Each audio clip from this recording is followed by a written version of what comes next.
Illegal तरीके से ये बांग्लादेशी इंडिया में कैसे एंटर करते हैं, तो यहाँ की लोकल्स ही उन्हें सपोर्ट कर रहे हैं। इंडिया की ग्रोथ अदर कंट्रीज की आंखों में खटक रही है, जहाँ तक मुझे लग रहा है। इसलिए सब मिलकर एक यूनिटी बना के हमें इस देश में रहकर देश कर नहीं सकते। आप मोस्ट वेलकम है। आप बांग्लादेश से आइए, नेपाल कहीं से भी आइए, आप प्रोसेस के थ्रू आइए, काम कीजिए, हम भी आपको रिस्पेक्ट करेंगे और आपके कंट्रीब्यूशन को भी रिस्पेक्ट करेंगे। एग्जैक्टली, आप अपोजिशन पार्टी के खिलाफ आप लड़ो, लेकिन देश के अगेंस्ट आप कैसे हो सकते हो?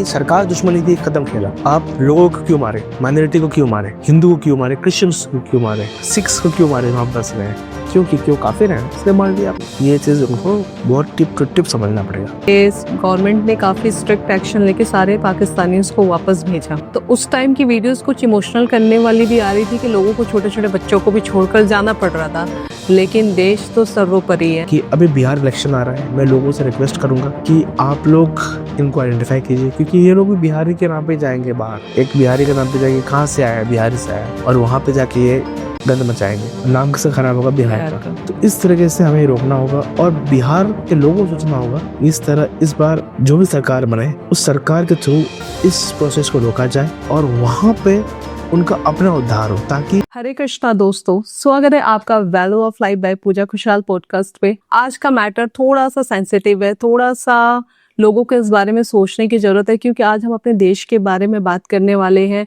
देश में कैसे बाहर के लोग आके अनैतिक कार्य कर रहे हैं और हमारे देश को खराब करने की कोशिश कर रहे हैं। तो इसके बारे में बहुत सारी चीजें हमारे पीछे हमारे देश में चल रही है जो शायद हमें पता भी नहीं है। हम अपने रोज की दिनचर्या में इतने ही ज्यादा बिजी हो गए कि हमारे देश में हमारे आसपास आकर कौन बस रहे हैं, किस तरह की एक्टिविटीज हो रही है, हमें कुछ भी नहीं पता होता है। तो ये जानना आपके लिए और हमारे लिए बहुत ज्यादा जरूरी है, जिसके बारे में बात करने के लिए आज हमारे साथ आशीष ओझा जी जुड़ चुके हैं, जो आपको इसके बारे में सारी जानकारियां देंगे। तो वीडियो में बने रहिए। आशीष जी, आपका बहुत बहुत स्वागत है।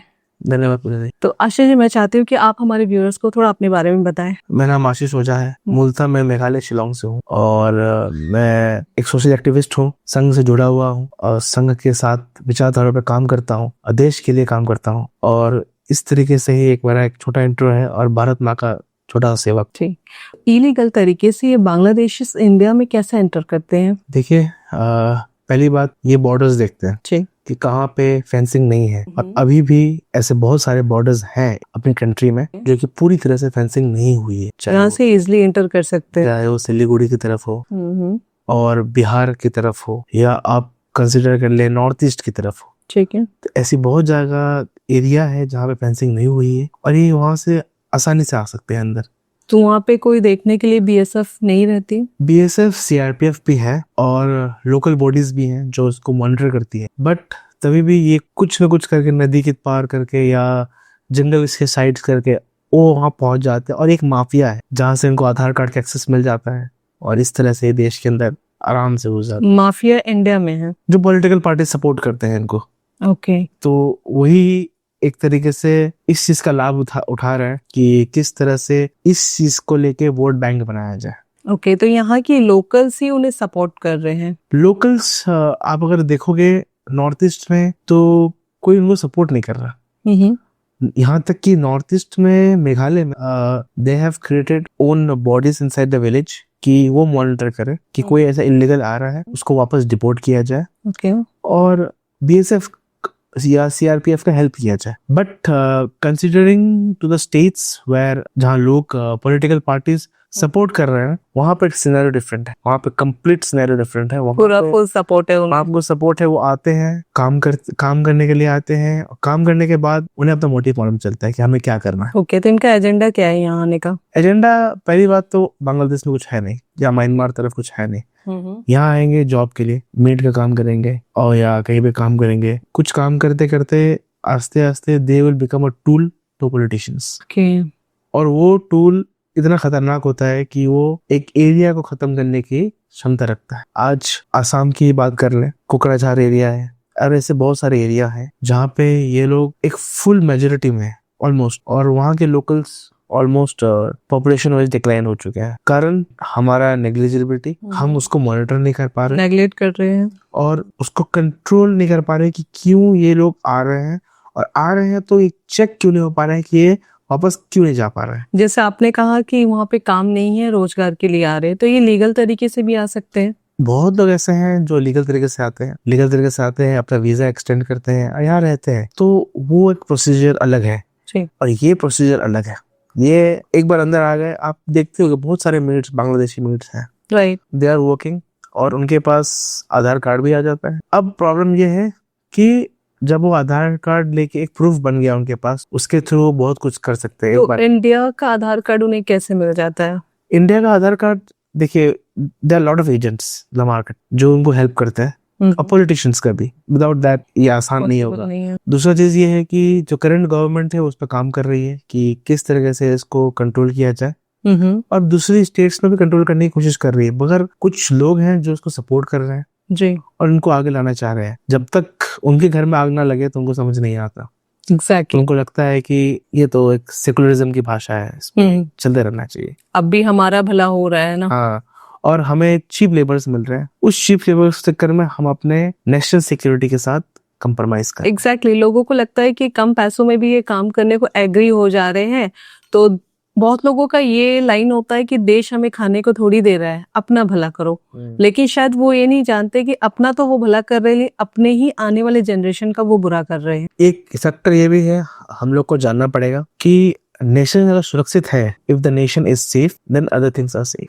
Right, exactly. उसके अलावा कुछ प्रायोरिटी नहीं है। अगर आप कश्मीर पंडित को ले लीजिए ना, कितने फ्लरिश कम्युनिटी थी, सब कुछ पता था क्या करना है नहीं करना है। एक समय में क्यों? क्योंकि आप यूनाइटेड नहीं थे, आप सेकुलरिज्म की भाषा बोल रहे थे, और एक समय में एक झटके में आपको हटा दिया गया और पता ही नहीं चला। तो वही चीज आपके साथ हर जगह होगा और आप इस चीज को ध्यान नहीं देंगे। देखिए, हम चीप लेबर्स रखें तो हमारे ऊपर है, हमारा अधिकार है, पर हमें ये भी जानना चाहिए कि वो किस मकसद से देश में आया है जी। What is intentions. जब उन्हें इंडिया की सिटीजनशिप मिल जा रही है तो कहीं ना कहीं तो इंडियन ही हो जा रहे हैं, तो कैसे फिर इन्हें पता लगाया जाए और इन्हें वापस भेजा जाए? पहली बात तो पता लगाने का तरीका ये है कि आधार कार्ड तुमको मिल गया, ठीक, तुमको आधार कार्ड देने के लिए कौन से डॉक्यूमेंट तुमने वहां जमा किया था? कुछ तो डॉक्यूमेंट जमा किया होगा, पापा का नाम, मम्मी का नाम, कुछ तो होगा, या गांव का कुछ तो होगा, भी हमारे पूर्वजों का कुछ तो कागज होगा, तुमने किया होगा कि तुम यहाँ पले बड़े, 10 लोगों ने तुम्हारा नाम बताया, कुछ तो होगा, कोई इलेक्ट्रिसिटी, कुछ भी मिल। वो एक सबसे बड़ा फर्स्ट एंड फॉरमोस्ट पॉइंट है पकड़ने के लिए। एक बार वो पकड़ा गया, हम पकड़ लेंगे कि वो कहाँ से आया।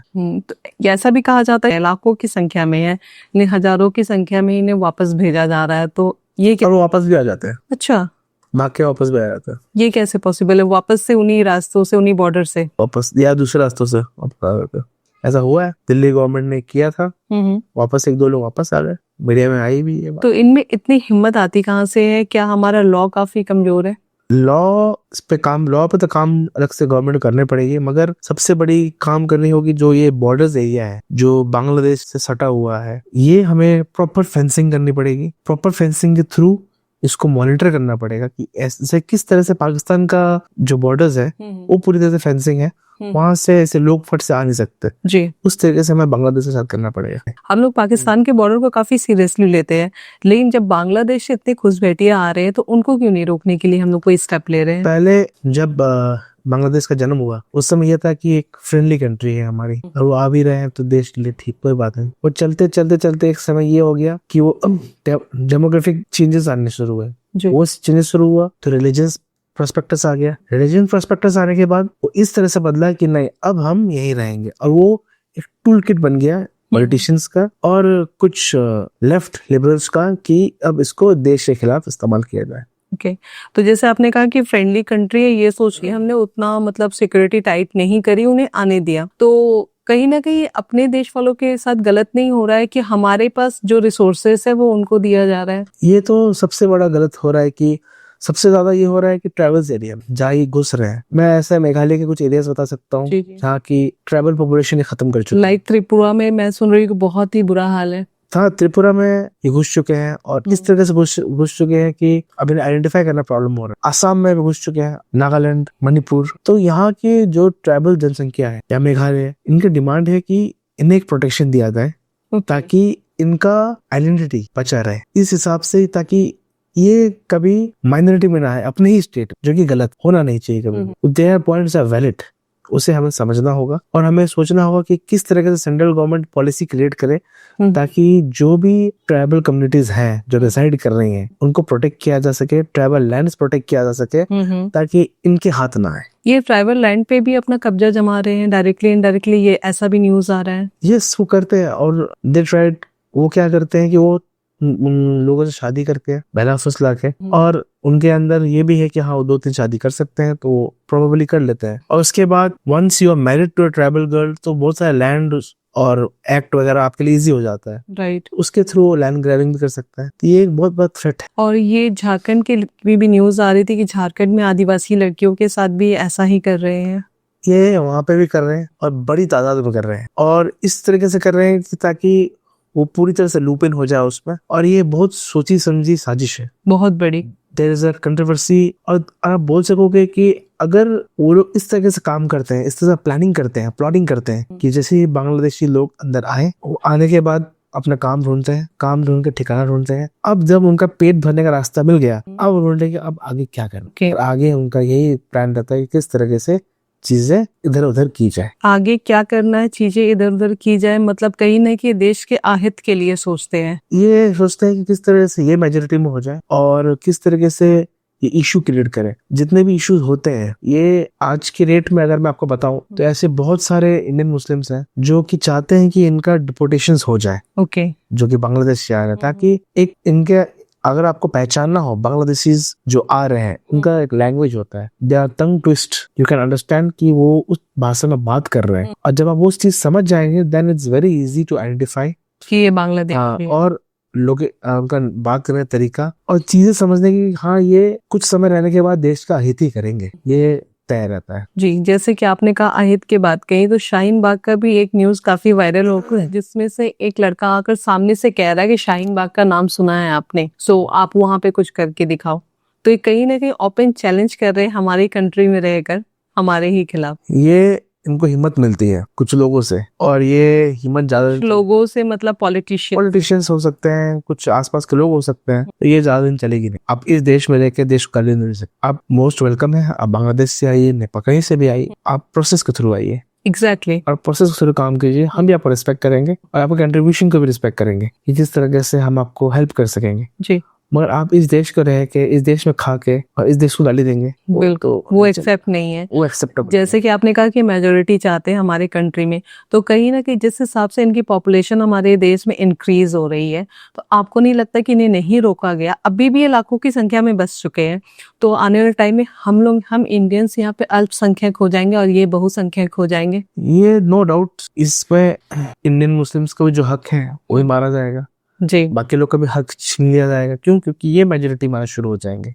एक बार ये मेजोरिटी मारना शुरू हुआ तो आपने देखा है बांग्लादेश का हाल क्या हुआ था। बिल्कुल। शेख हसीना जाते हुए एक लाइव इंसिडेंट है। मेरा दोस्त जो कि बांग्लादेश में था, he called me at night 2 o'clock कि मेरे घर के आसपास अटैक हो रहा है और कैसे भी आप निकालो। सो ठीक है, वो तो निकल के चला गया बांग्लादेश से बाहर, बट वो खौफनाक मंजर अपनी आंखों से देख रहा है वो किस तरीके से वो वहां से हिंदू को निकाल रहे हैं। और एक सेकुलरिज्म का बस एक बहाना दिखाया गया कि 3-4 लोग खड़े होंगे मंदिर के पास प्रोटेक्ट कर रहे हैं। नहीं, ऐसा कुछ नहीं था। वो बस कुछ जगह में हो सकता है मगर हर जगह नहीं था। ठीक है, तो ये बस लिबरल्स को दिखाना था कि किस तरह से दे आर सुपीरियर, बट ऐसा नहीं है। आज मैं ये भी कहना चाहूंगा, जो लोग उनको सपोर्ट करते हैं, आज अधीर रंजन चौधरी जी, कांग्रेस के इतने बड़े नेता, वो खुद आगे सामने से बोलते हैं they are party supports, right. क्या स्टेटमेंट था उनका स्टेटमेंट था ना कि अगर इन्हें रोका नहीं गया तो कुछ समय बाद ये चला जाएगा बांग्लादेश। सब स्टेटमेंट है उनका, अधीर रंजन चौधरी का। तो ये सब स्टेटमेंट तो सीरियसली लेना पड़ेगा, भले कांग्रेस ले ना ले, मगर लोगों को हमें लेना पड़ेगा। हमें करंट गवर्नमेंट को लेना पड़ेगा कि किस तरह से डेमोग्राफिक चेंजेस हो रही है जी, किस तरह से बेटियां इसमें झोंकी जा रही है, किस तरह से लैंड ग्रैबिंग हो रही है, कल्चरल चेंज आ रहा, पॉपुलेशन चेंज आ रहा है, आइडेंटिफिकेशन खत्म हो जाएगा। बिल्कुल, बहुत जगह का आइडेंटिटी खत्म हो जाएगा। आज के रेट में इनका maximum electricity power north east से जाता है और ये चाहते हैं कि नॉर्थ ईस्ट को खत्म कर दे, 8 स्टेट को कब्जा करवा ले। तो ये इनको समझना होगा कि जिस दिन नॉर्थ ईस्ट चाहेगा तो उस दिन आसानी से बांग्लादेश को कब्जा किया जा सकता है और 100%, and it's very easy. But हमारा स्वभाव नहीं है। बिल्कुल, हम चाहते हैं कि तुम भी जियो हम भी जियो, मिलके आगे बढ़े और दुनिया को आगे बढ़ाए। जी, अभी जैसे आपने कहा कि बांग्लादेश पे हम इजीली चाहे तो हम उसे कैप्चर कर सकते हैं और इंडिया कभी भी किसी देश के अगेंस्ट काम नहीं करता, अपने ग्रोथ के लिए काम करता है, ये सारी दुनिया जानती है। लेकिन अभी एक ऐसी न्यूज़ आ रही थी जहाँ पे बांग्लादेश में पाकिस्तान के साथ मिलकर इस्लामिक फौज तैयार किया जा रहा है, जिसे कहा जा रहा है कि इंडिया के अगेंस्ट यूज करने के लिए। अगर वो, मैंने भी सुना था, उनको पहले पता होना चाहिए कि 1971 में क्या मार पड़ी थी और किस तरह से उनकी धुनाई हुई थी, किस तरह से बंगाली मुस्लिम्स जो रह रहे हैं उनका आइडेंटिटी खत्म करने की कोशिश किया गया था, क्योंकि उनको उर्दू नहीं आती थी। जी, दे शुड रिमाइंड दिस कि उनको किस तरह से हेल्प किया गया और भारत ने उनको हेल्प किया। जी, श्रीमती इंदिरा गांधी इस समय प्रधानमंत्री थी, उन्होंने किस तरीके से पूरी प्लानिंग की कि एक बांग्लादेश, सुरक्षित बांग्लादेश का जन्म हो जी, और जो मुक्ति बाहिनी जो सेना चल रही थी उसके नेतृत्व में एक सुनहरा बांग्लादेश का निर्माण हुआ। तो एक सबसे अच्छा कार्य उस समय हुआ और ये बांग्लादेश अच्छा खासा ग्रो भी कर रही थी मार्केट्स में, हर जगह से।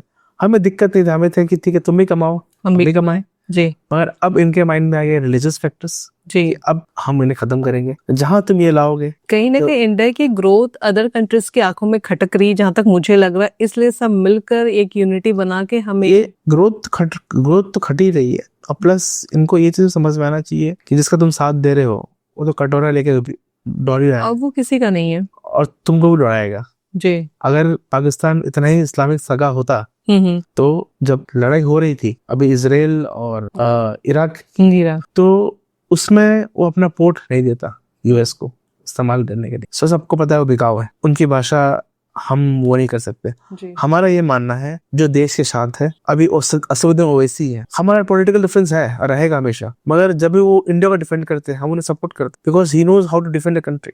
नेशन सबसे फर्स्ट है, नेशन सबसे फर्स्ट है हमारे लिए। वो किस तरह से नेशन को डिफेंड करते हैं, किस तरह से नेशन की बात करते हैं बाहर जाके जी। वैसे लोग हमें चाहिए। पॉलिटिकल डिफरेंस तो रहता ही है, हर जगह रहेगा, आज भी रहेगा, कल भी रहेगा, और उस पॉलिटिकल डिफरेंस को रहेगा क्या आप नेशन को पहले ऊपर रख सकते हैं, वो मैटर करता है। तो अगर इसे थोड़ा सा पॉलिटिकल भी ले जाया जाए तो वेस्ट बंगाल से बहुत ज्यादा एंट्री होती है, तो क्या ये सही है कि वहाँ पे 40 से 50 लाख की तादाद में ये बस चुके हैं? अगर आप पहले जाएंगे 2002-3 के लोकसभा एक वीडियो है जिसमें ममता बनर्जी एक बिल फाड़ रही है जी, जिसमें बोल रही है कि हमें आधार कार्ड चाहिए, हमारा आइडेंटिटी खत्म हो रहा है, और वो जो उसकी करंट गवर्नमेंट कम्युनिस्ट गवर्नमेंट थी उनके खिलाफ लड़ रही थी, तो शायद उन्होंने इस्तीफा भी दे दिया था। हाँ, अब वही चीज खुद कर रही है जी, उनको इस्तेमाल करना। अब कितनी बार हिंसा हुई है, देयर आर मल्टीपल इंस्टेंस जहाँ पे रेप हुआ, मर्डर हुआ, but the police was silent. Police वहां से अरेस्ट करने के लिए गुड़गांव आ गई कुछ यूट्यूबर्स को, because they have spoked against Mamata Banerjee, but they have not taken any action against their own state. Right so एक गलती की है, बट ममता बनर्जी हो जाए या कोई भी पॉलिटिकल पार्टी हो, उनको ये समझना होगा कि अगर जो भी लोग वहां से आ रहे हैं उनको अगर रोका नहीं गया then it's a disaster for all of us. ऐसा भी कहा जा रहा है कि वेस्ट बंगाल दूसरा बांग्लादेश बन सकता है, कुछ एरियाज हैं जो कि बन चुके हैं, ऑलमोस्ट उसके कगार पे हैं। आगे बनने ना दिया जाए, ऐसे लोगों को ऐसे सरकार चुननी पड़ेगी, या सरकार जो हम मौजूदा सरकार उसको सोचनी पड़ेगी कि हम क्या कर सकें। जैसे आपने कहा कि वैसी सरकार चुननी पड़ेगी, तो हमने स्टार्टिंग में ही वोट बैंक पे भी बात करी थी, तो ऐसा भी कहा जाता है कि इन्हें फर्जी आधार कार्ड, वोटर कार्ड बनवा के दिया जाता है इंडिया का, जिसके बेस पे ये वोट करते हैं और इनके बेसिस पे वहाँ के इलेक्शन जीते या हारे जाते हैं। ये तो प्ले करते ही एक रोल। बिहार इलेक्शन आ रहा है, वहां पर रिजल्ट दिखेगा ही कि जहां जिस तरह से किशनगंज और बहुत सारे एरियाज में ये है कि किस तरह से फैक्टर प्ले करता है, और ये एक बहुत बड़ा फैक्टर है जो प्ले करेगा। तो मगर एक चीज है, अगर इस देश की जनता या उस स्टेट का पब्लिक वो चाह लिया कि हमें एक सरकार नहीं चाहिए, तो सरकार नहीं रहेगी। जो बाहर के लोगों को सपोर्ट कर रही है, वो सरकार नहीं रहेगी। तो अगर ममता बनर्जी को अपनी सरकार चाहिए कि वहाँ रहे और अच्छा माहौल रहे, इंडस्ट्रीज आए, तो पहले इनको इरेडिकेट करना पड़ेगा, और ममता बनर्जी को नहीं, सेंट्रल को मिलकर इनके साथ काम करना पड़ेगा, ताकि उस चीज पे अच्छी खासी फेंसिंग हो, लोग ना पाए। अरुणाचल में भी बहुत सी जगह है जहाँ ये सीधा आ सकते हैं, मणिपुर में है बहुत सारी जगह जहाँ सीधा आ सकते हैं, बर्मा के थ्रू आते हैं। तो ये एक सबसे रोहिंग्या सबसे बड़ा फैक्टर है ये, जहाँ से ये आ रहे हैं। तो ये मैटर को काफी टाइम हो गया, इस पे काम करते हुए भी काफी टाइम हो गया, तो अभी तक गवर्नमेंट ने फेंसिंग क्यों नहीं की? गवर्नमेंट फेंसिंग कर रही है और बहुत बार फेंसिंग करते करते स्टेट डिस्प्यूट में फंस जाती है कि कहाँ का फेंसिंग करना है, क्या नहीं करना है। तो गवर्नमेंट कोशिश कर रही है कि फेंसिंग हो, अच्छे खासे लेवल पे हो। और इस चीज में गवर्नमेंट को सीरियस नोट ये कोशिश करना होगा कि फोर्सेस का डिप्लॉयमेंट अच्छे खासे लेवल पे हो। लोकल विलेजर्स, उनको बहुत ज्यादा चौकन्ना रहना पड़ेगा कि हम किस तरीके से अपने आइडेंटिटी बचाएं, किस तरह से जो लोग बाहर से आ रहे हैं उनको वही स्टॉप किया जाए जी। और उनका एक प्रॉपर फिल्ट्रेशन हो। जैसे आपने कहा लोकल विलेजर्स को भी ध्यान रखना होगा, लेकिन ये भी बातें न्यूज में आती है कि वहाँ के जो लोकल्स होते हैं 2 से 2,500 रुपए के लिए उन्हें फर्जी वोटर कार्ड, आईडी कार्ड बना के देते हैं, प्लस उन्हें बाइक भी रेंट पे देते हैं। एक यूट्यूबर का वीडियो काफी वायरल हो रहा था जो जंगल के रास्ते वो इंडिया में एंटर करता है और साफ कहता है कि अब मैं इंडिया की जमीन पे हूँ, ठीक है, और उसके बाद वहाँ के लोकल से वो बाइक रेंट पे लेके ड्राइव भी कर रहा है। सो ये वीडियो में मिलियंस में भी व्यूज थे। ये क्या होता है कि ऐसे बहुत सारी जगह है जहाँ की बांग्लादेश इंडिया का एक मिनिमम बॉर्डर है, तो वहाँ से आप कुछ स्कूटी रेंट करके आगे तक जा सकते हो, आ सकते हो, बिकॉज ऑफ फ्रेंडली जेस्चर जो पुराना था वो होता है। आप उसके आगे नहीं जा पाओगे, मगर आप स्कूटी रेंट कर सकते हो, कुछ एरिया तक जा सकते हो, उसके आगे आप नहीं जा पाओगे अगर आप खड़े गए तो। ये बाइक राइडिंग की जो वीडियो थी वो मतलब एक लिमिटेड स्पेस तक है। इसके बाद तो आपको गाड़ी चेक होगा, पुलिस चेक कर सकती है, बीएसएफ चेक कर सकती है, तो आप अरेस्ट हो जाओगे। ये चीज उनको पता है, ये चीज का भी इस्तेमाल नहीं करेंगे। वो तभी चीज करेंगे जब वो पूरी तरह श्योरिटी हो जाए कि अब हम कर सकते हैं, तब वो करेंगे आराम से। और ये चीज भी न्यूज में आ रही है कि वेस्ट बंगाल में इनका गढ़ है और ये 40 से 50 लाख की संख्या में वहाँ पे है। वहां से अपना फर्जी आइडेंटिटी कार्ड बना के ये बाकी इंडिया के स्टेट्स में माइग्रेट हो जाते हैं। वेस्ट बंगाल में देखिए एक और एरिया सिलीगुड़ी जी, वहाँ पे कम है। क्यों? क्योंकि वहाँ के लोकल्स बहुत मजबूत है, इस बारे में सोचते हैं।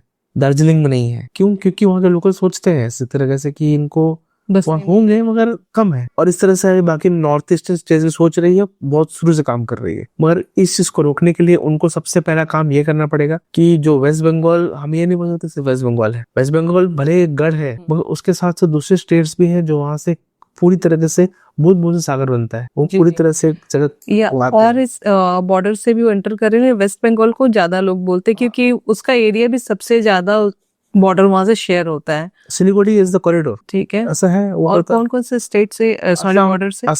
असम में कोकराझार जगह है, मेघालय में डाउकी है और बहुत सारे ऐसे एरिया है। वेस्ट खासी हिल्स है। अब मेघालय के कुछ वीडियोस देखेंगे जहाँ पे लोकल से 2 आर्म्ड वेपन को पकड़ा था और बीएसएफ को हैंडल किया था, ये चीज था। और लोकल कुछ एनजीओज है दो जो काम कर रहे हैं कि इनको भगाया जाए। ये जहाँ जाते हैं ड्रग्स को सेलिंग बढ़ जाता है, मार्केट रैकेट बढ़ जाता है। तो ये एक सबसे बड़ा फैक्टर है जो कि हमें समझना पड़ेगा, इन्हें रोकना पड़ेगा। और ये कोई घर पे काम कर रहे हैं वहां पे भी इनका प्रॉपर मॉनिटरिंग होनी चाहिए जी, तब इनको रखना चाहिए इस तरीके से। तो ये ड्रग सप्लाई का भी काम कर रहे हैं, ये करते हैं ड्रग सप्लाई का। ओके, तो इस तरीके के मतलब कहीं ना कहीं इंडिया को पूरी तरीके से खत्म करने की इनकी तैयारी है। ये अपना भला कर रहे हैं, हमारा बुरा, ताकि हम कम हो जाए, हम वीक पड़ जाए। तो कहीं ना कहीं ये दंगे भड़काने में भी इनका कोई हाथ होता है? दंगे करने में इनका हाथ होता है। अच्छा, भड़काने में किसी और दंगे करने में हाथ होता है। बाकी बस 2 प्लेट बिरयानी मिल जाए और 2 दिन का जुगाड़ हो जाए तो बस। और हमें लगेगा कि ये प्रोटेस्ट इंडिया के लोग ही कर रहे हैं, इंडियन गवर्नमेंट के अगेंस्ट में, लेने होते बांग्लादेशी है, मैक्सिमम बांग्लादेशी होता है, ताकि इनका रूट अभी कोई इंडियन मुस्लिम्स होगा उनके पता है कि परदादा दादा यहीं के थे, तो उनको कोई टेंशन नहीं है। इनको पता है इनका कोई नहीं था। और इनके दस्तावेज मांग दो तो ये सड़क पे आता है। तो दस्तावेज मांगो तब दिक्कत, ना मांगो तो दिक्कत। बिल्कुल। तो ये एक प्रोसेस लाना पड़ेगा और ये खत्म हो सकता है मगर जब तक ये सेकुलर्स हेल्प करेंगे। ये सेकुलर्स भी किसी के सगे नहीं है। इनको ये चीज चाहिए कि हम किस तरीके से गवर्नमेंट के अगेंस्ट जाओ, जितना जाना जाओ, और देश के अगेंस्ट जाने से सोच। एग्जैक्टली, आप अपोजिशन पार्टी के खिलाफ आप लड़ो, लेकिन देश के अगेंस्ट आप कैसे हो सकते हो? तो पार्टी का भेदभाव हो सकता है, बीजेपी कांग्रेस सबका भेदभाव हो सकता है जी, मगर आप देश के खिलाफ नहीं जा सकते। बिल्कुल। देश के खिलाफ जाने के लिए आपको 10 बार सोचना चाहिए कि कोई भी, जितने भी देश के अलग अलग लोग हैं, चाहे वो चाइना की कम्युनिस्ट पार्टी हो, चाहे वो रशिया हो, वो लोग अपने देश के बारे में सोचते हैं। आपको भी अपने देश के बारे में सोचना चाहिए। भले आपके डिफरेंसेस हो बीजेपी से, वो कोई इशू नहीं है, मगर देश के बारे में देश के हित के बारे में सोचो, देश के हित के लिए काम करो। और ये चीज वो करने में असमर्थ है जी। और जब तक इस तरह से पॉलिटिकल व्यूज उनको मिलते रहेंगे, लोग आते रहेंगे, हमारा इशू बढ़ता जाएगा। आज बैंगलोर में बढ़ रहा है, तमिलनाडु में बढ़ रहा है, गुड़गांव पीछे नहीं है, सीधे दिल्ली पीछे नहीं है। दिल्ली का हम जानते हैं बिल्कुल पीछे नहीं है, दिल्ली भरा हुआ है, गुड़गांव में भी ये पहुंच चुका है। हाँ, तो अब इन्हें रोकना बहुत जरूरी है। आप बेशक आए, पढ़ने आए, लिखने आए, जॉब करने आए, जो हेल्प लगेगा हम करेंगे हेल्प करने, मगर इस तरीके से देश को बर्बादी करने आया जाएगा तो आप जहाँ से आए हैं वहीं पहुंचा दिया जाएगा। क्या यहाँ तक भी मुझे सुनने में आ रहा है कि ये इंडिया का पासपोर्ट वीजा बना के दुबई में जाके इंडियन सिटीजनशिप लेके एज अ इंडियन दुबई में शिफ्ट हो जा रहे हैं। ये भी हो रहा है, ये ऐसा नहीं कि नहीं हो रहा है। एक बार आपका आधार कार्ड आ गया, आपके पास डॉक्यूमेंट्स आ गए तो कितना जल्दी पासपोर्ट बन जाता है। पासपोर्ट बन गया, वेरिफिकेशन हो गया, चलेगा दुबई। कहीं ना कहीं वेरिफिकेशन वगैरह में आपको नहीं लग रहा कि बहुत चूक हो रही है? देखिए, वेरिफिकेशन बहुत जगह ये होता है कि वेरीफाई हो जाता है कि अभी वेरिफिकेशन में क्या होता है, पुलिस वेरिफिकेशन क्या पूछेगी, तुम्हारे पास कोई मर्डर केस है कि नहीं है। 2 लोग आपके बारे में अच्छा बोल दिए, खत्म, पुलिस एविडेंस हो गया। अब वो बाहर जाएगा, अब जो करना है करेगा। तो ऐसे लोग कर रहे हैं। केरला में पहुंच चुके हैं लोग। केरला में इनको आराम से रहने का मौका मिल रहा है, कोई दिक्कत नहीं है। अब प्रॉब्लम ये है कि हमें सोचना है कि गवर्नमेंट तो अपना काम करेगी, हमें सोचना है कि हम कैसे प्रोटेक्ट करेंगे। एग्जैक्टली, हमारी भी ड्यूटी है कि हम क्या देख रहे हैं अपने आसपास, किन लोगों को एक्सेप्ट कर रहे हैं, किन लोगों को काम दे रहे हैं। अब जैसे ये कहा जा रहा है कि उत्तराखंड तक पहुंच गए हैं। उत्तराखंड में पहुंचे हुए, मैं लास्ट टाइम उत्तराखंड गया था, मैं देखा ये वहाँ है खाना बना रहे, बेच रहे, खा रहे। और सिंस मैं बंगाली टंग जानता हूँ बात करना, मैं समझ गया कि बांग्लादेश से आए। अब मेरे को वो भी लगता है गरीब लोग हैं, इनको वो करना भी अच्छा नहीं लगता, मगर जब इनका मैं मोटिव जानता हूँ तो गुस्सा भी आता है। एग्जैक्टली, कि ये क्यों है यहाँ। ये इंडियन भावना है जो हर किसी पे दया दिखाता है, लेकिन कहीं ना कहीं जब देश की बात आती है तो ये सबसे बड़ी बात है कि ये लोग यहाँ आने के बाद भी ये चीज समझना चाहिए कि बाकी अगर इतने ही पाकिस्तान का सगा है तो क्यों नहीं बुला लेता है जी। वो नहीं बुलाएगा। उसको उनको पता है कि इनका पेट यहीं भर सकता है। बिल्कुल, जहाँ पेट भर के गाली देना तो शायद कोई धर्म सिखाता नहीं, ये चीज तो। और इंडिया ही में शायद इन्हें ज्यादा शराफत दिखती है, जहाँ पे ये खाते भी है और यहाँ के अहित के लिए काम भी करते हैं। हाँ, वही एक चीज है। और सबसे बड़ा इशू मुझे लगता है जैसे पॉलिटिकल इशू, जब लोग क्या करते हैं, सिर्फ ये देखते हैं कि ऑपोजिशन के खिलाफ मुझे बोलने वाले लोग मिल जाए, उनको ये मतलब नहीं है कि वो देश के खिलाफ भी काम कर रहे हैं। देखिए, लोग पार्टी के अगेंस्ट काम करते करते देश के खिलाफ जा चुके हैं आजकल। तो उनको समझना पड़ेगा कि हमें पार्टी के खिलाफ काम करना है, कोई पार्टी के खिलाफ, देश के खिलाफ है, देश के अगेंस्ट नहीं जाना है। देश के लिए जो पॉलिसी बन रही है उसको देना है। कल को क्या होगा, ये एक बार आ गए, आप कुछ नहीं कर पाइएगा जी। हमने बांग्लादेश में देख लिया, हमने बर्मा में सिचुएशन देखा है, हमने भूटान में भी बहुत जगह सिचुएशन देखा है कि ऐसा करते हैं ये चीज, और इन्हें रोकना बहुत जरूरी है, बहुत ज्यादा जरूरी। अगर आज नहीं रोके तो कल कोई सिक्के कर रहे हैं। ये रिजर्वेशन कोटे से जॉब भी ले रहे हैं, रिजर्वेशन कोटे से, हाँ, ले रहे हैं। SC ST वाले के, ये SC के शेड्यूल कास्ट के थ्रू ये ले रहे हैं, या OBC के थ्रू ये ले रहे हैं, इसको कोई दोहराया नहीं है। इसे रोकना, ये बहुत सारे एक लूप होल्स है जिसका फायदा उठा रहे हैं, और गवर्नमेंट को ये लूप होल्स समझना पड़ेगा जी। तो ये जॉब के साथ साथ PM आवास योजना के तहत घर तक ले रहे इंडिया में, तो आपको नहीं लग रहा है कि इंडियंस का राइट कहीं ना कहीं मारा जा रहा है? अगर देखा जाए जॉब्स के साथ, ये अगर वो ले रहा है, PM आवास योजना के लिए क्या चाहिए होता है, क्या डॉक्यूमेंट चाहिए होता है? भारत के नागरिक हो, तो आधार कार्ड हो, और उनके पास होता है, और ये बस वेरिफिकेशन होता है, मिल जाता है। और उसके बाद भी हमें पता है ये क्या करते हैं, तो इस चीज के लिए वेरिफिकेशन होना चाहिए कि इनको PM आवास योजना मिलने के पहले अच्छी खासी वेरिफिकेशन होनी चाहिए। और लोकल बॉडीज को, चाहे वो हिंदू हो, मुसलमान हो, क्रिश्चियन हो, उनको भी गवर्नमेंट की साथ देनी चाहिए कि ये इस देश का गलत फायदा ना उठाए। जैसे कि वेरिफिकेशन में हम लोग ऐसा कर सकते हैं कि उनका आधार कार्ड है, उनके जो प्रीवियस पूर्वज है उनका भी कुछ पहचान पत्र या कोई आप यहाँ पढ़े हो, 10 पढ़े हो, 12 पढ़े हो, कोई बिल दिए हो, कुछ भी हो, या कम से कम 5 लोग आपको जानते हैं, वो भी काफी है। ये पहले से बस वही है। जैसे आपने कहा कि बिहार इलेक्शंस में भी इनका काफी रोल होगा, तो किस टाइप का रोल होगा, मैं चाहती हूँ थोड़ा सा इसे डिस्क्राइब करें। बिहार इलेक्शंस में देखिए बहुत जगह में ये लोग हैं, मैं इंडियन मुस्लिम्स की हटा दूं संख्या, या इंडियन OBCs की हटा दूं, ये लोग बहुत जगह अच्छे खासे लेवल पे हैं, और ये लोग वोट बैंक को अफेक्ट करेंगे, क्योंकि ऐसा बहुत सा एरिया है वेस्ट बंगाल का जो बिहार से लगता है, तो यहाँ पे है, और बिहार इलेक्शन में वहाँ पे MLAs इनके बनेंगे। मेघालय में भी है जहाँ पे ये पूर्ण ऑलमोस्ट अच्छे खासे एरियाज में है। तो इनको रोकने के लिए आप सेंट्रल गवर्नमेंट को पूरी तरह से एक प्रोसेस चालू करना पड़ेगा, ताकि इनका आधार वोटर ID वेरीफाइड हो, तब ये वोटिंग लिस्ट में इंक्लूड हो, वरना इस तरीके से कोई पॉलिटिकल पार्टी का हित नहीं है।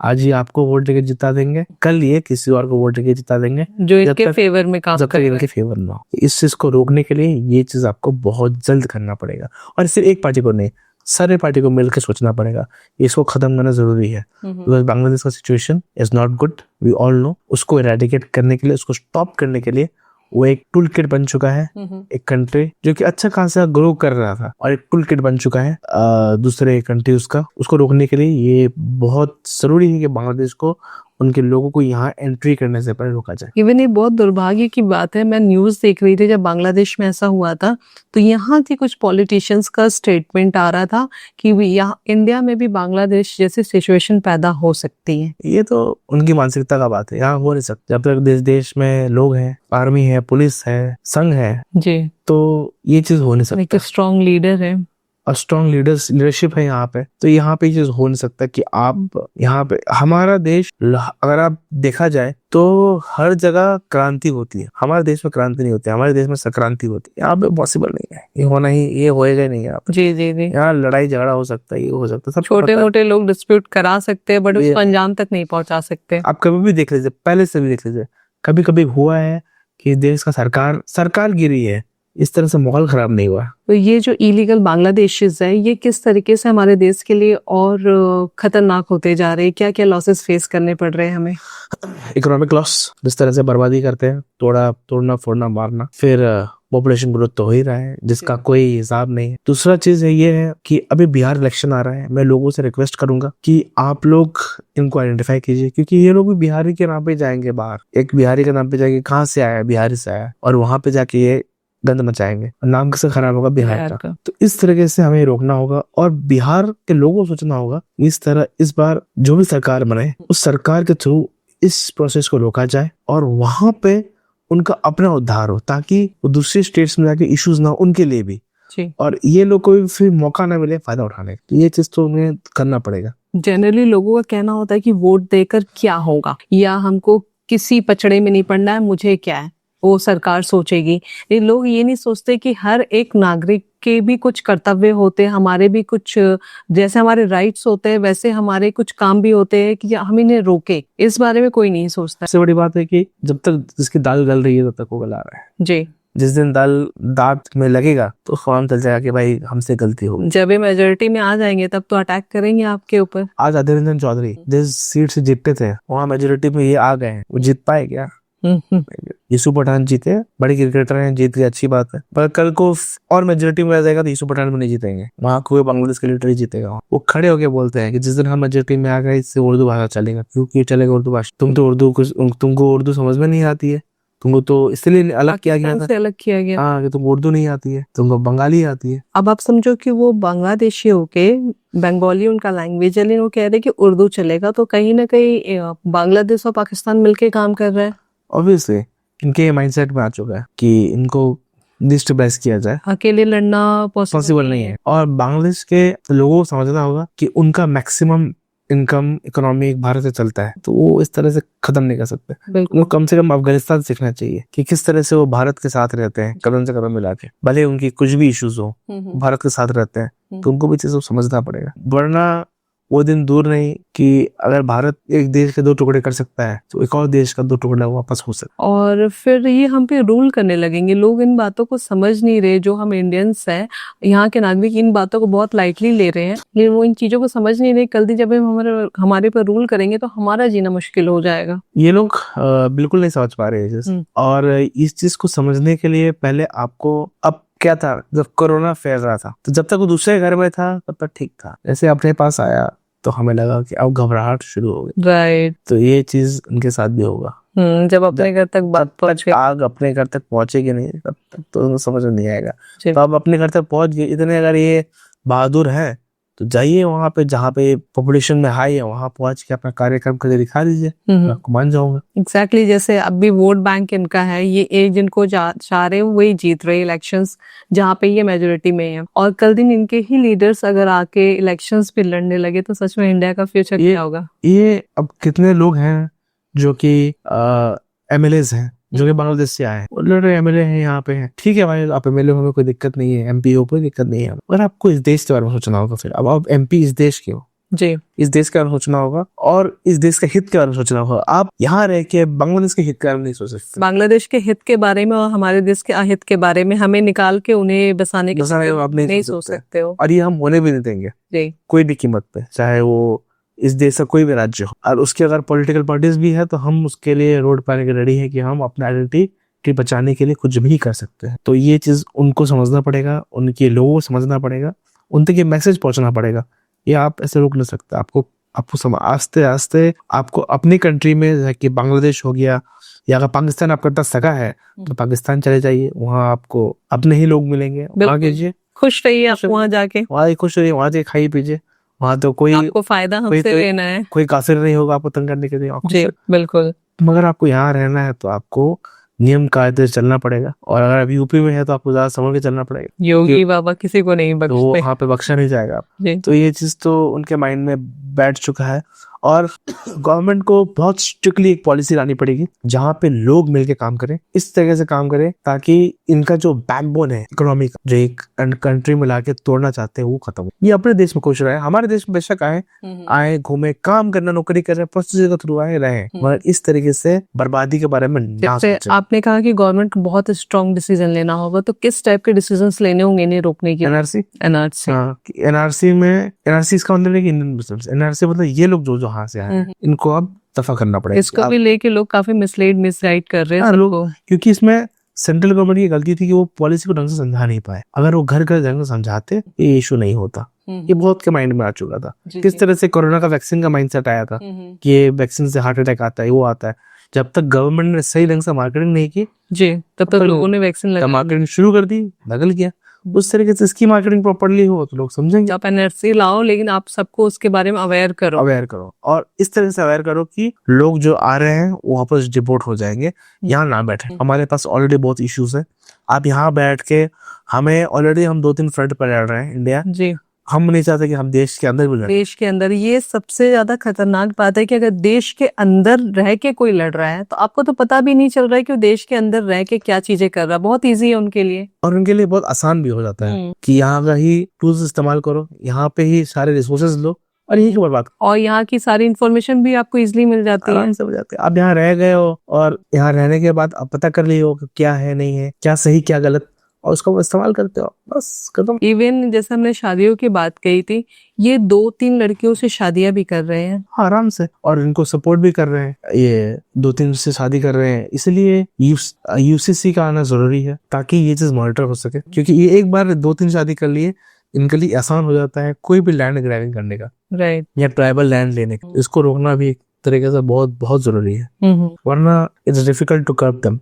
क्योंकि कई जगह से ऐसी न्यूज आ रही है, जैसे ट्राइबल लैंड के बारे में आपने कहा, तो इस शादियां करके डायरेक्टली इनडायरेक्टली या कुछ लैंड इन्होंने बाय भी कर लिए हैं। और गवर्नमेंट ने बहुत सारे संशोधन भी लाए थे वक्फ के उस पे, तो वक्फ भी इनको हेल्प कर रहा होगा कहीं ना कहीं कि आप आइए रहिए, और ये वहाँ एक बार अपना बसेरा बसा लिए, बस उसके बाद ये जानते हैं क्या करना है। और बाकी टूल किट्स तो है ही, लेफ्ट लिबरल्स तो है ही ना सपोर्ट करने के लिए कि आप आइए देश को बर्बाद कीजिए। बस उनका सबसे बड़ा दुश्मन इकोनॉमी अच्छा होगा तो उनको दिक्कत है, इकोनॉमी खराब होगी तो फ्री में चावल बढ़ेगा तो खुश है। एग्जैक्टली, फ्री का राशन, फ्री का घर, सब कुछ ये फ्री मिले। और दिल्ली में भी शायद से सही हुआ था, पिछली सरकार में सब कुछ फ्री का लिए, बाद में क्या हुआ हम भी देखें। तो ये मेरे हिसाब से इन्हें रोकना एक तरीके से हमारा बहुत, गवर्नमेंट हर कुछ नहीं कर पाएगी, हमारा भी फर्ज बनता है बिल्कुल कि हम इन्हें ऑन स्पॉट रोके और इनको ऑन स्पॉट डिपोर्ट करें, क्योंकि ये हमारे इंडिया के बिजनेस में हाथ डाल रहे हैं, ये बिजनेस वो बिजनेस। तो ये तो मतलब बहुत ज्यादा इकोनॉमिक प्लानिंग बहुत बड़े लेवल पे हो रही है,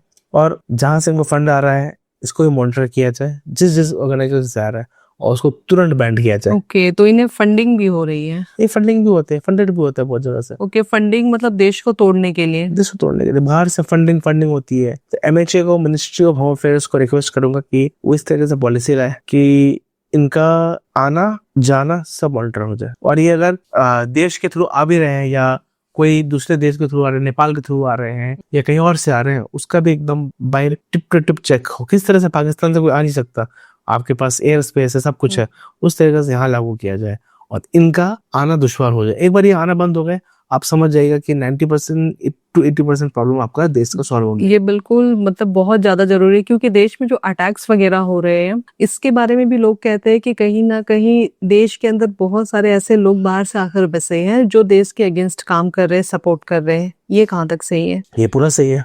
देश के बाहर से आके लोग यहाँ बैठ के काम कर रहे हैं, यहाँ पे अपना रोटी सेक रहे हैं, अब बाद में क्या कर रहे हैं? देश को पत्थर मार रहे हैं, भारत माता की मूर्ति पर अटैक कर रहे हैं, जो देश के शहीद जवान है स्मृतियां उनको तोड़ रहे हैं। तो ये वही कर रहे हैं। तो इतनी हिम्मत कैसे आ जाती है दूसरे कंट्री में जाके? जब आपको पता है कि आपको कोई बैकअप है, कोई सपोर्ट सिस्टम है, तो आप करिए। और आप 200-300 रुपए के लिए काम कर देते हैं। लाइक कि करवा मैं रही हूँ बट मैं अपना फेस फ्रंट में नहीं लाना चाहती हूँ, तो मैं किसी को बोल रही हूँ कि आप जाके करो, मैं सपोर्ट में हूँ। हाँ, आप करिए, बल्क में करिए। 100 लोगों से 80 लोगों को मैं निकाल लूंगा, 20 लोगों को बाद में देखा जाए। ये चीज होता है, चाहे वो शाहीन बाग हो या कहीं भी हो, और ये चीजें करते हैं। और इसका फायदा बाद में ये ना हो कि कभी पाकिस्तान का टेररिस्ट उठा ले या कहीं और का टेररिस्ट उठा ले। तो इसको कर्व करना बहुत जरूरी है। इनके पास बहुत से रास्ते आने के। पाकिस्तान इतना टाइट सिक्योरिटी होने के बाद भी अंदर आता है, राइट। तो बांग्लादेश तो कुछ नहीं है। बांग्लादेश तो बहुत सारे बॉर्डर्स ओपन पड़े। बांग्लादेश के बहुत सारे फेंसिंग ओपन है, तो पाकिस्तान को वहां से यहाँ आने में कितना टाइम लगेगा? एग्जैक्टली, वहां से पाकिस्तानीज भी एंटर कर सकते हैं, क्योंकि दोनों तो मिलकर काम कर रहे हैं। ये बहुत बड़ा मुद्दा है। और भले ही वहाँ के कुछ लोग, बांग्लादेश के लोग हमारे साथ फ्रेंडली टर्म्स रखना चाहते हैं, तो उनको भी समझना पड़ेगा कि भारत है तो आप है। भारत का जहाँ प्रॉब्लम शुरू हुआ, आप भी खत्म हो जाओगे। एग्जैक्टली, आपकी रोजी रोटी भी रोजी भी खत्म हो जाएगी, क्योंकि पाकिस्तान आपको नहीं देगा, तो खुद किसी और रोजी रोटी पे चल रहा है। वो तो अपनी आवाम को उसकी भूखे मर रही है। तो उसको रोकने के लिए आपको समझना पड़ेगा कि उनके साथ तो आप काम नहीं कर सकते। आप अपनी इकोनॉमी बढ़ाइए, भारत के साथ मिलकर चलिए कंधा से कंधा। भारत आपका साथ देगा, हम लोग आपके साथ देंगे। इस तरह से वहाँ माइनॉरिटी को मारना, इस्कॉन टेम्पल के चेयरमैन को अटैक करना, बुर्जुओं पर अटैक करना, ये गलत, ये आप पूरी तरह से गलत कर रहे हैं। और इसका प्रतिकार अगर भारत में शुरू हो गया तो बांग्लादेश में रहने की जगह नहीं। ये हमारी कंट्री में रह के हमारे ही लोकल्स, हमारे इंडियंस जो माइनॉरिटी में है उन पे अटैक कर रहे हैं, और इस्कॉन टेम्पल पे भी अटैक कर रहे हैं। ये इंडिया में तो करते ही हैं, मैं बता रहा हूँ बांग्लादेश में भी जिस तरह से कर रहे हैं ये सब चीज, इस तुमको समझना पड़ेगा कि आप वहां पे जो कर रहे हो उसका रिफ्लेक्शन भारत में हो सकता है, और भारत एक बार रिफ्लेक्ट किया तो आप कहीं के नहीं रहोगे। नहीं, ये बांग्लादेश की न्यूज थी, वहां पे ये चीजें। हाँ, इस्कॉन जो वहाँ के महाराज थे उनको अरेस्ट किया गया था, ये गलत था। आपकी सरकार बदल गई, सरकार दुश्मनी थी, खत्म खेला। आप लोगों को क्यों मारे? माइनॉरिटी को क्यों मारे? हिंदू को क्यों मारे? क्रिश्चियंस को क्यों मारे? सिख्स को क्यों मारे? वहां बस रहे हैं क्योंकि क्यों काफिर हैं, इसलिए मार दिया आपने। ये चीज उनको बहुत टिप टू टिप समझना पड़ेगा, वरना कल को वो दिन दूर नहीं कि हम तो मिटेंगे नहीं, तो मिट जाओगे हमें वो करने के चक्कर में। जैसे गवर्नमेंट ने काफी स्ट्रिक्ट एक्शन लेके सारे पाकिस्तानियों को वापस भेजा, तो उस टाइम की वीडियोस कुछ इमोशनल करने वाली भी आ रही थी कि लोगों को, छोटे छोटे बच्चों को भी छोड़कर जाना पड़ रहा था। लेकिन देश तो सर्वोपरि है। देश सर्वोपरि है, जिससे आपने कहा सेम चीज बांग्लादेश के साथ भी करना पड़ेगा कि आपको इनका जो इलेक्ट्रिसिटी बिल है जो ये पे कर रहे हैं वो सब माफ नहीं करना है, इनसे लेना है और ट्रिपल वसूल पे लेना है कि तुम दो, कहीं से भी दो, तुम्हारे पास पैसा बहुत है, तुम दो और करो। तुमको तो यूएस फंड करता है, दूसरे वेस्ट कंट्रीज फंड करते हैं अपने कंट्री में ही दंगे करवाने के लिए। यूएस भी फंड कर रहे हैं।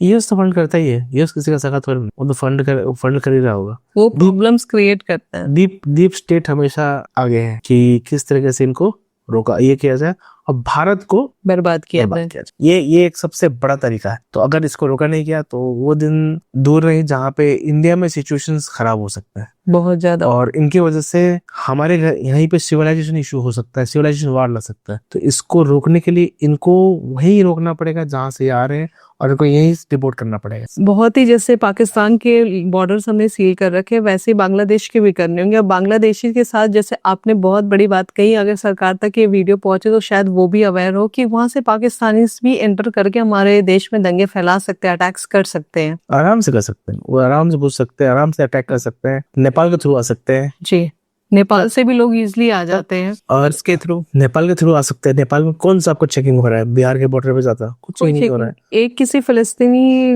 लड़की का कुछ वीडियो वायरल हो रहा था जिसमें वो बता रही थी कि उसके कुछ भी चेकिंग नहीं हुआ और वो 1 वीक तक इंडिया में इजिली रही, कहीं कुछ भी उससे मांगा नहीं गया। तो क्या ये सारी चीजें फैक्ट है? कितनी इजिली कोई आ सकता है? बिहार के थ्रू आ गया होगा कि भाई मेरे को इंडिया जाना है, फिर इंडिया में कहीं चेकिंग हुई नहीं होगी, तो बस तो वो हमें समझना होगा कि जो करंट गवर्नमेंट है उसे भी सिक्योरिटी लैब्स बहुत जगह से देखनी पड़ेगी। सिर्फ एक जगह पाकिस्तान या चाइना तरफ से नहीं है, उन्हें पता है कि लूप होल्स कहाँ है, तो उस लूप होल्स को भी आपको कवर अप करना पड़ेगा। आप समझो ना, बांग्लादेश, पाकिस्तान और चाइना, तीनों के बीच में ही हम कहीं ना कहीं आते हैं। अगर तीनों मिल गए तो हमारे लिए प्रॉब्लम हो सकती है। तीनों तो मिले हुए रहते हैं हमेशा, और ये इस चीज को भारत बहुत खूब समझ रहा है कि अगर इसे अभी रोका नहीं गया, लोग समझ रहे हैं जो बॉर्डर्स एरिया में रह रहे हैं वो समझ रहे हैं, अगर रोका नहीं गया तो कल को वो दिन दूर नहीं जब आपके ही बेटी बहू सुरक्षित नहीं रहेंगे जी। और उसको रोकने के लिए आज का सेकुलरिज्म आपके कल के भविष्य में बहुत भारी पड़ेगा। सेकुलर होना है, पिछड़ी सेकुलर नहीं होना है। ये आपने बहुत बड़ी बात कही, और ये मुझे लगता है कि हम हर भारतीय की ये जिम्मेदारी बनती है कि इस बारे में सोचा जाए। इस बारे में बहुत गहरी सोच होनी चाहिए। अगर बात करें तो चैरिटी बिगिंस एट होम, एक कहावत है, वो हमें घर से सिखाना पड़ेगा कि हम किसी के दुश्मन नहीं है। आपसे बांग्लादेशी हो या कहीं का हो, वो हम उनसे प्यार से ये बात करेंगे, मगर हमें अपना रूट समझाना पड़ेगा। जब अपना रूट स्ट्रांग होगा, the more the finer the root the better the fruits will get. ये एक बार उनके माइंडसेट में आ गया आजकल के पेरेंट्स के कि पहले बोलते पढ़ाई करो पढ़ाई करो पढ़ाई करो। एक्चुअली रूट्स जो है ना, रूट्स आजकल पेरेंट्स खुद ही भूलते जा रहे हैं, और पेरेंट्स तो भूल ही रहे हैं, और पेरेंट्स बच्चों को भुला रहे हैं, बच्चे पेरेंट्स रूट्स भूल रहे हैं। उसके साथ साथ कल्चरल डिफरेंस आ रहा है, फिर वो किसी और कल्चर को अपना कल्चर मान ले रहे हैं, वहीं से इशू शुरू हो जा रहा है। और वो सोचते हैं कि हमारा तो आउटडेटेड है, हिंदू रिलीजन आउटडेटेड है। हिंदू रिलीजन तब से चल रहा है जब दुनिया चलना नहीं जाती थी। एग्जैक्टली। जब दुनिया खाना नहीं जानते थे तो हम पत्ते को प्लेट में खाना खाते थे। आज न्यूजीलैंड मार्केटिंग कर रहे हैं पत्ते को प्लेट में खाना चाहिए, जी। हम तब से कर रहे हैं। दुनिया को 9 सोलर सिस्टम का पता नहीं था, तब से हम पूजते हैं 9 सोलर सिस्टम। दुनिया को ये पता नहीं था कि कैंसर का दवा कहाँ से आएगा। हमारे ही जो कि आयुर्वेद थे, जो कि जाके रिसर्च करते थे कश्मीर में या कहीं पे भी जाके बैठ के, वो वहां से निकालते थे कि ये चीज है। आज के डेट में लोग मंत्र पढ़ते हैं, कोई भी चालीसा पढ़ते हैं, वो मंत्र नहीं, वो फ्रीक्वेंसी है कनेक्ट करने के लिए। अब हम फोन करते हैं कनेक्शन करने के लिए, वो क्या है, नंबर डायल करते हैं, उस तरह से फ्रीक्वेंसी है वो, कि हमें कोई एनर्जी को याद करना है तो कैसे कनेक्ट करेंगे, उस फ्रीक्वेंसी से कनेक्ट करेंगे। जैसे हम कोई नंबर डायल करते हैं तो वो मंत्र का उच्चारण करते हैं, तो मंत्र फ्रीक्वेंसी एक तरीके से हम कनेक्ट कर रहे हैं जय ईश्वर को, उस पॉइंट ऑफ एनर्जी को। हम शक्ति को कनेक्ट कर रहे हैं, शक्ति का अलग एनर्जी है। हनुमान को कनेक्ट कर रहे हैं, उसका अलग एनर्जी है। तो उस हर एनर्जी को कनेक्ट करने के लिए हमारे पास अलग अलग फ्रीक्वेंसी है। उसको हम बैठ के ध्यान करके तब हम कनेक्ट करते हैं, तब हम अपने अंदर लेके आते हैं, तब हम दुनिया को देते हैं। बिल्कुल। ये चीज ये लोग शायद नहीं समझ पाएंगे, बाद में उनका रियलाइजेशन होगा, और जब उनका रियलाइजेशन होगा तो लेट हो जाएगा। इससे पहले हम उनको एडुकेट करें, पेरेंट्स को एडुकेट करें, और सही मॉडर्न लाइफ भी जीना है, घूमना फिरना है, खाना पीना सब कुछ करना है, मगर साथ साथ अपने जो रूट्स हैं उसको नहीं भूलना, उसको बरकरार रखना है। एक्चुअली मॉडर्न लाइफ को एक तरफ आ जाता है, लेकिन मॉडर्न लाइफ का मतलब ये नहीं है ना कि आप मॉडर्न टेक्नोलॉजी को तो अपनाओ। इसका मतलब ये नहीं कि हम अपने रूट्स को भूल जाए, अपने कल्चर को भूल जाए, बच्चों को इतना ज्यादा मॉडर्न बना दो। कुछ ऐसे लोग भी हैं जिनके पेरेंट्स मुझसे हंसे कहते हैं कि मेरे बच्चे को तो हिंदी लिखना नहीं आता, हिंदी में बात नहीं कर सकता। तो मैंने कहा ये शेमफुल है। ये मैं आपको बता रहा हूँ कि मेरे लिए भी शेमफुल है। क्यों? मैं नॉर्थ ईस्ट से बड़ा क्लास 8 तक, तब तक हिंदी आता था लिखने के लिए। फिर 8 के बाद मेरे स्कूल में हिंदी था नहीं, अल्टरनेटिव इंग्लिश थी, वही चॉइस था मैं लेना, तो वही पढ़ा। 10 12 इंजीनियरिंग में भी बैंगलोर में इंजीनियरिंग किया, वहाँ भी सेम रहा। तो मैं हिंदी पढ़ सकता हूँ और अब शायद लिखना भूल चुका हूँ, और ये मेरे लिए बहुत शर्म की बात है। मगर मैं अलग से कोर्स करने की कोशिश कर रहा हूँ ताकि सीख सकूँ कि ये भाषा है। अभी मेरे को 7 भाषा बोलनी आती है। मैं कन्नड़ा बोल सकता हूँ, बंगाली बोल सकता हूँ, ये क्योंकि अपने देश की भाषा है। इस साउथ के लोगों के साथ फिर भी थोड़ा ये प्रॉब्लम होता है, हिंदी का प्रॉब्लम होता है। और मेरे पास एक साउथ के गेस्ट आए थे, मुझे इतना प्राउड फील हुआ जब उनके साथ मेरा पॉडकास्ट खत्म हुआ, तो उन्होंने मुझ पे बहुत प्राउड किया कि आपकी हिंदी बहुत अच्छी है।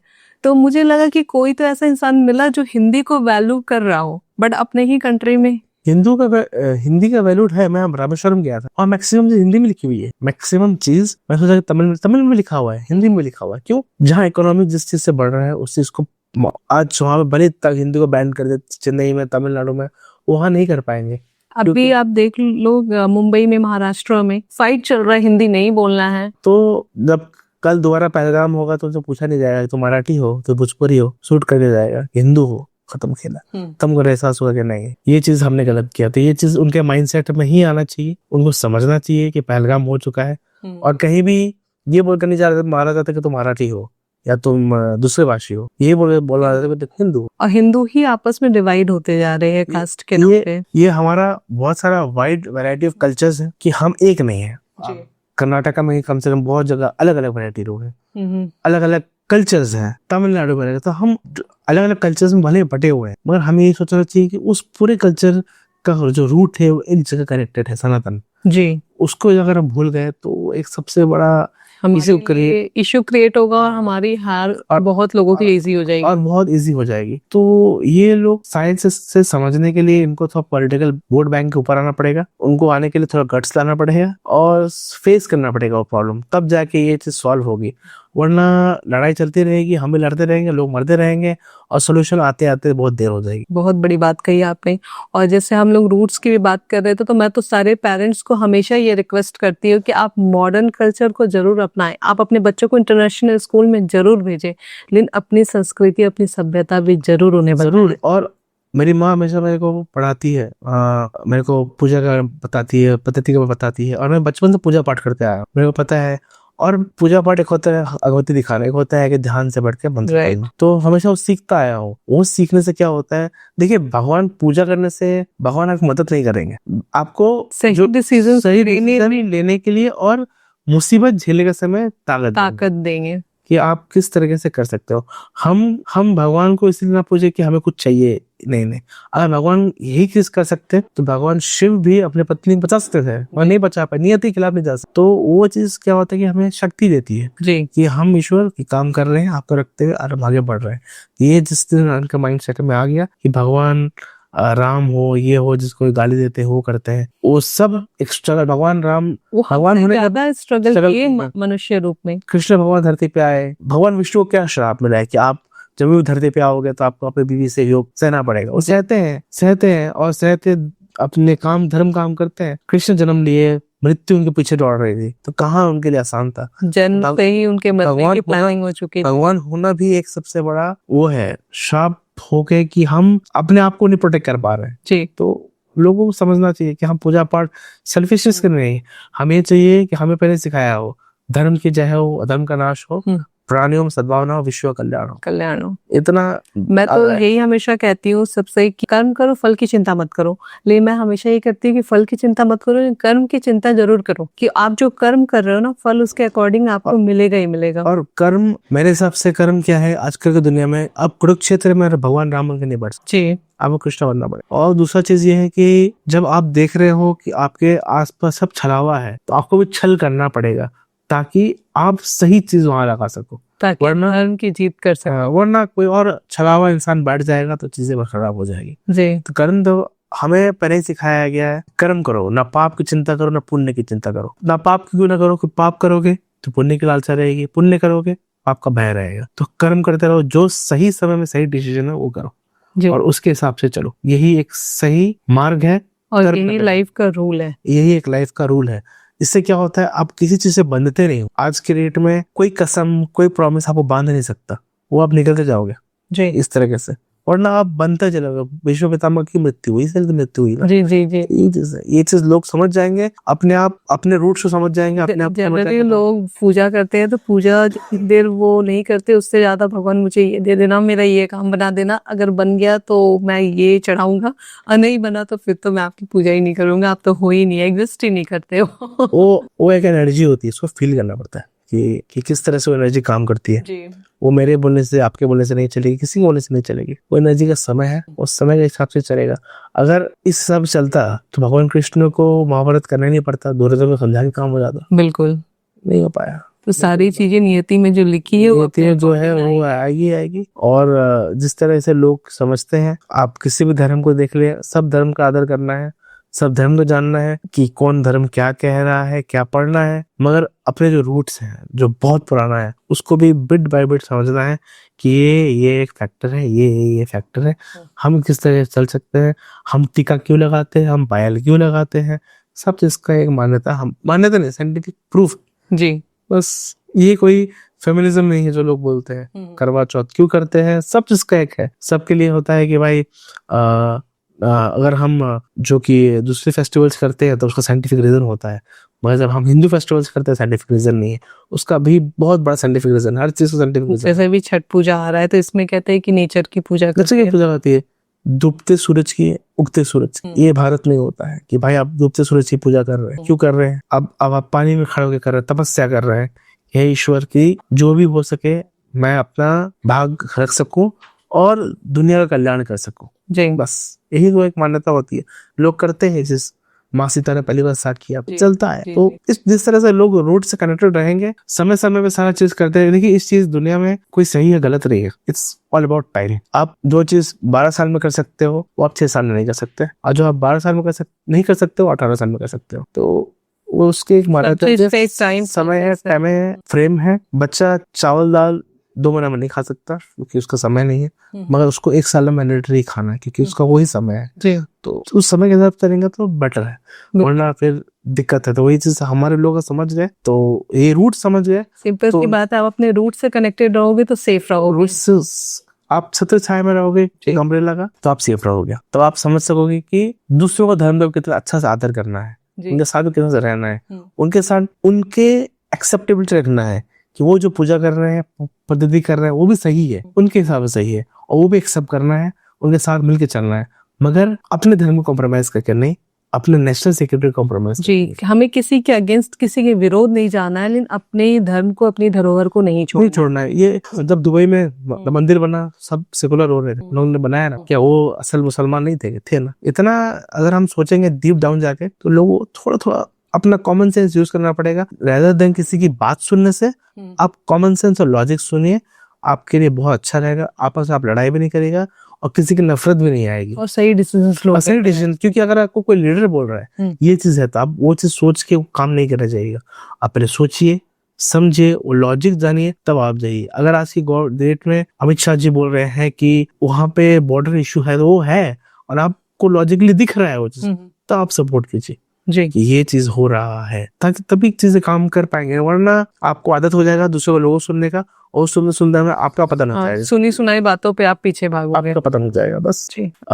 मैं बिहार के लोगों से भी कहना चाहूंगा कि अब इलेक्शन आ रहा है, आप गवर्नमेंट का निर्माण कीजिए जहाँ पे आपको सही इंडस्ट्रीज मिले, जॉब्स की इश्यूज सॉल्व हो, जो भी कंडीशंस आपको दूसरे स्टेट्स में हो रही है उसको आप सरकार तक पहुंचाएं कि हम अगर वोट नीतीश को दे रहे हैं, या हम तेजस्वी को दे रहे हैं, या हम मोदी को दे रहे हैं, तो हम जॉब उन्हीं से मांगेंगे। ये नहीं हो सकता कि आप वोट यहाँ दे रहे हैं और जॉब मांगने आप स्टालिन के पास जा रहे हैं, ये नहीं होगा। तो आपको उन्हीं से मांगना पड़ेगा, उन्हीं से प्रोटेक्शन देनी पड़ेगी, और तब जाके एक अच्छा विकसित भारत बनेगा। और बिना बिहार के भारत नहीं बन सकता। तो विकसित बिहार होना बहुत जरूरी है। जो बुद्ध की जो भूमि रही है, जो भगवान राम की भूमि रही है, माँ सीता की भूमि रही है, वो जो नालंदा विश्व यूनिवर्सिटी रही है, उसके बड़ी बड़ी एक आर्किटेक्ट रहा है वो जी। उस चीज को अगर हम अभी समझ जाएं कि बिना बिहार विकसित हुए भारत विकसित नहीं हो सकता, तो जो भी प्रॉब्लम्स हैं उसको सॉल्व किया जाए। और बिहार के लोगों से यही रिक्वेस्ट रहेगी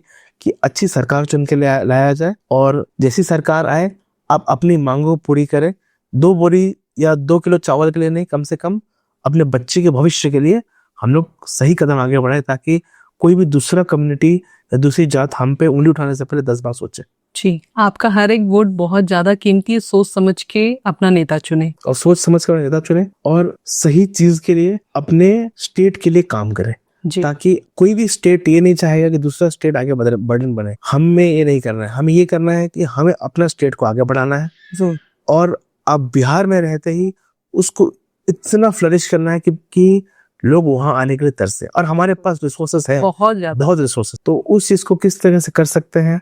अभी आप देखिएगा कि बिहार में बहुत कुछ प्रोग्राम चल रहा है, बिहार रिलीफ चल रहा है, बिहार स्टार्टअप प्रोग्राम चल रहा है, लेट्स इंस्पायर बिहार, जिसका मैं खुद एक कोऑर्डिनेटर हूँ। एक विकास वैभव सर है जो IPS हैं बिहार में, वो इस चीज में खुद लगे हुए हैं कि he is a home secretary of Bihar currently, और वो इस चीज में खुद लगे हुए हैं कि किस तरीके से इस इश्यू को सॉल्व किया जाए। हर कदम में सारे बिहार को कनेक्ट करके और अच्छा स्टार्टअप समिट करवा के, ताकि लोगों को लगे बिहार के डेवलपमेंट के लिए काम करें, ताकि वहां पे एक लोगों में स्टार्टअप भावना आए, और वो इंसान हमारे साथ मिलके he is doing a great job and he is guiding us a lot. अगर वहाँ पे स्टार्टअप से स्टार्ट हो जाएंगे, अपना काम वहाँ पे डेवलप होगा, तो लोगों को शायद बिहार छोड़ के बाहर जाने की जरूरत नहीं पड़ेगी।